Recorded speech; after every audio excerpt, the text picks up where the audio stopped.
हळव्या स्पर्शाने खुलते, नात्यांच्या बंधात धुंद मोहरते। मायेच्या हळव्या स्पर्शाने खुलते, नात्यांच्या बंधात धुंद मोहरते। मन उधाण वाऱ्याचे गुज पावसाचे, का होते बेभान कसे गहिवरते। मन उधाण वाऱ्याचे गुज पावसाचे, का होते बेभान कसे गहिवरते। मन उधाण वाऱ्याचे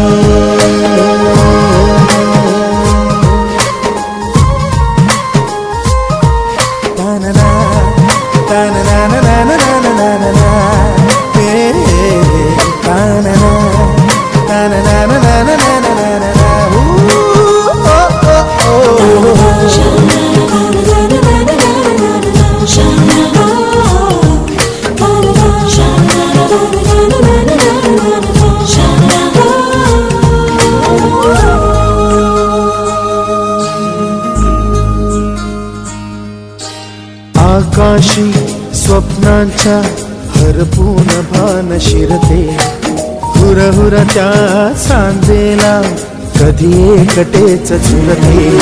सावरते बावरते झडते, अडखळते का पडते, कधी आशेच्या हिंदोळ्यावर मन हे वेडे झुलते। मन तरंग होऊन पाण्यावरती फिरते, अनक्षणात फिरुनी आभाळाला भिडते। मन उधाण वाऱ्याचे गुज पावसाचे, का होते बेभान कसे गहिवरते। मन उधाण वाऱ्याचे गुज पावसाचे, का होते बेभान कसे गहिवरते। मन उधाण वाऱ्याचे।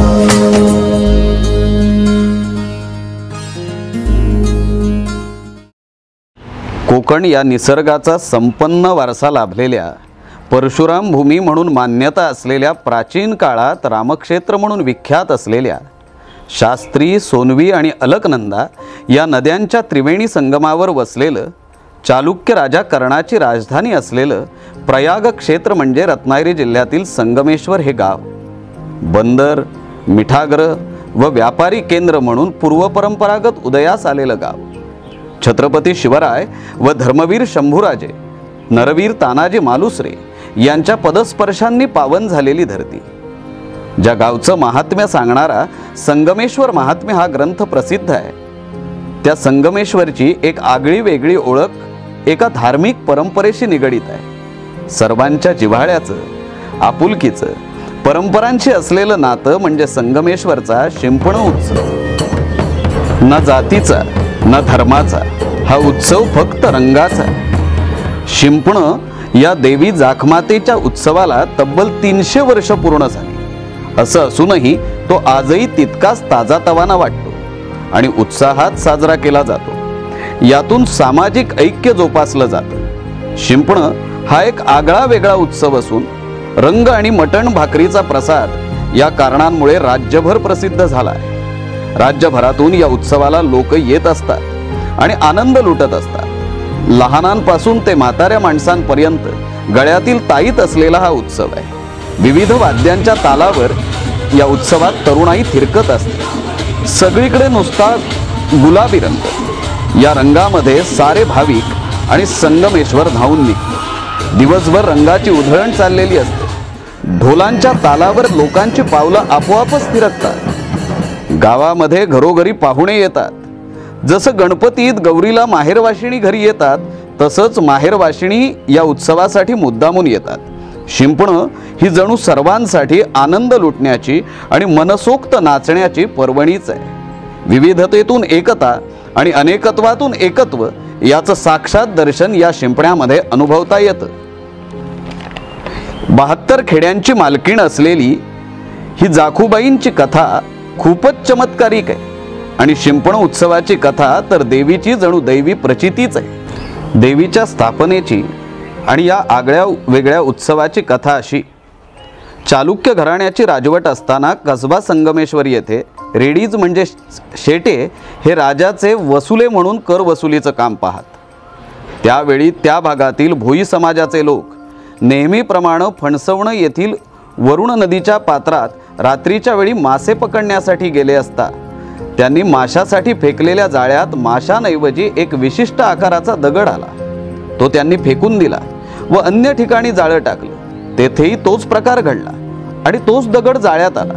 असा प्रकार 3-4 वेळा घडल्यावर हा दैवी चमत्कार असावा म्हणून भोयानं तो दगड बाजूच्या शेतात ठेवला व त्यावर रानातील फुलं वाहिली आणि प्रार्थना केली, जर तू दैवी शक्ती असशील तर मला जाळ्यात भरपूर मासे मिळू देत, अशी त्यांनी प्रार्थना केली। व परत जाळं फेकलं असता त्याला त्यात भरपूर मासे मिळाले आणि दैवी शक्तीची प्रचितीही त्याला आली। त्याच वेळी पहाटेच्या दरम्यान देवीनं गावचे प्रमुख शेटे यांच्या स्वप्नात जाऊन दृष्टांत दिला की माझं नाव जाखमाता असून भोयानं ठेवल्या ठिकाणी माझी स्थापना करून रंगपंचमी हा उत्सव साजरा करा। त्याच वेळी भोई त्या ठिकाणी आले व घडला प्रकार शेटे यांना सांगितला। ही घटना राजाच्या कानी घालण्यात आली। राजानेही उत्पन्नातील काही भाग देवीच्या उत्सवासाठी खर्च करण्यास मुभा दिली। गाव प्रमुख शेटे यांनी आपल्या जोडीला आधी 18 कुळांना सहकारी मानकरी म्हणून घेतलं आणि उत्सव सुरू केला। काही वर्ष लोटल्यावर एका शिमगोत्सवात 2 समाजात झालेल्या वादात एकाचा खून झाला। तो काळ हफसान जंजिरा येथे राज्य करणाऱ्या मुस्लिम राजाचा होता। खुनाच्या कारणास्तव प्रमुख शेटे यांना अटक झाली। त्यांना मृत्यूदंडाची शिक्षा सुनावण्यात आली। त्यावेळी काटेरी टोप डोक्यात अडकवून बांधून ठेवून हाल करून मारलं जात असे। या घटनेच्या दरम्यान इतर मानकरी व ग्रामस्थांनी देवीला साकडं घातलं की मुख्य मानकरी शेटे सुखरूप परतल्याशिवाय तुझा शिंपण उत्सव साजरा करणार नाही। दरम्यान 10-12 दिवस उलटूनही शेटे काटेरी टोपात जिवंत सुखरूप राहिल्याचं पाहून मुस्लिम राजानं त्यांच्या देवीच्या भक्तीवर खुश होऊन देवीला खड नारळ आणि सोन्याचा मुकुट देऊन पालखीतून शेटे यास मानानं परत पाठवलं। शेटे संगमेश्वर बंदरात फाल्गुन वद्य चतुर्दशीला आले। त्यावेळी लोकांनी देवीच्या नावाचा जय जयकार करत फेरा म्हणजे मिरवणूक काढली आणि मंदिराकडे जाऊन देवीला बोललेला नवस फेडला व उत्सव साजरा केला। नवसामध्ये कोंबडी, बकरा, नारळ यांचा समावेश होता। त्यावेळपासून मटण भाकरीचा प्रसाद वाटण्याची प्रथा सुरू झाली। त्यावेळेपासूनच शिंपण उत्सव फाल्गुन अमावास्या दरम्यान बलिदानास योग्य दिवस पाहून साजरा केला जाऊ लागला। काही वर्षानंतर देवीचे मुख्य मानकरी शेटे घराण्यातील दोघा भावात मानपानावरून वाद झाला। बाबाजी भागुराम शेटे या धाकट्या भावानं मान हिरावल्यानं थोरला भाऊ एकनाथ भागुराम शेटे यांनी देवीचा कौल घेतला व खातू, पाथरे, वारंगे, बेंडके, भोई, कुंभार, पाटेकर, गुरव यांच्या कुटुंबातील लोकांना घेऊन संगमेश्वर येथे मुंबई गोवा महामार्गालगत देवीचं मंदिर उभारलं व तेथे उत्सव सुरू केला। अशा प्रकारे दोन्ही ठिकाणी उत्सव होऊ लागला। अशाच प्रकारे संगमेश्वर येथील देवी निनावी मंदिरातही राखणा आणि प्रसादाची प्रथा सुरू झाली। फणसवण येथील देवीचा प्रसाद व राखणा आदी कार्यक्रम कसबा लेंडी या ठिकाणी चालतो, तर संगमेश्वर येथील देवी जाखमाता मंदिराच्या परिसरातच हा सर्व कार्यक्रम होतो।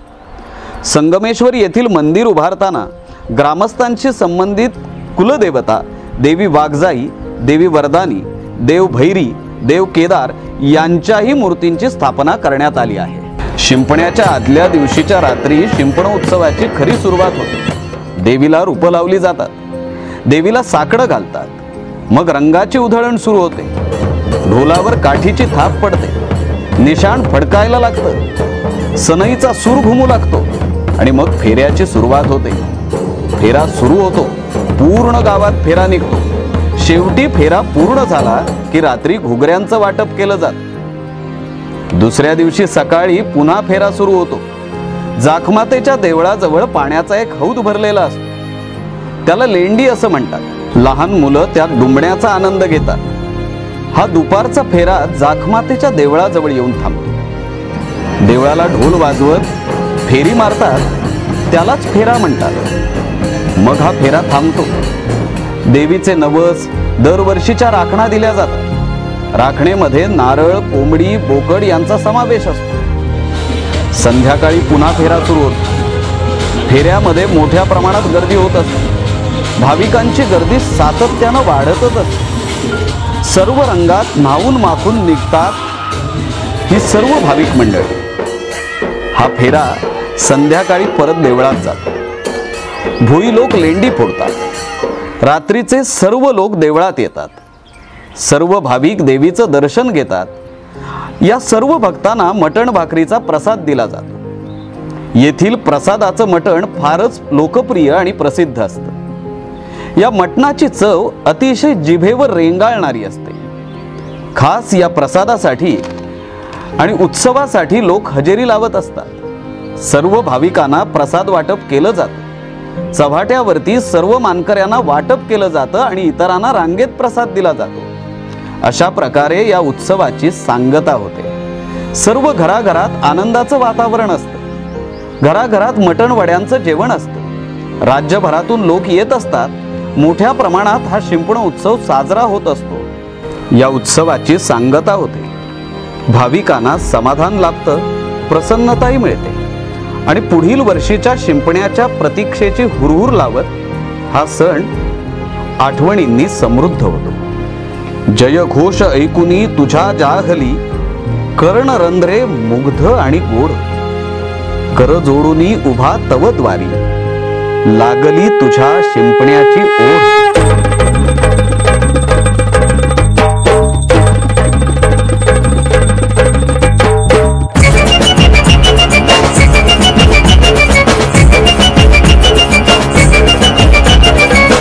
संबळ घाला रे गोंधळ जागवा रे सोमजाईला, जाखमातेला सोमेश्वराला जागवा माझ्या आईला. वाजवा संबळ घाला रे गोंधळ जागवा रे सोमजाईला, जाखमातेला सोमेश्वराला जागवा माझ्या आईला.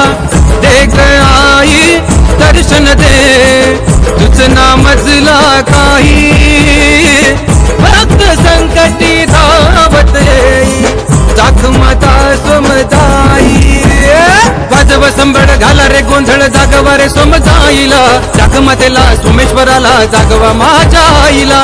वाजव संबळ घाला रे गोंधळ जागवा रे सोमजाईला, जाखमातेला सोमेश्वराला जागवा माझ्या आईला.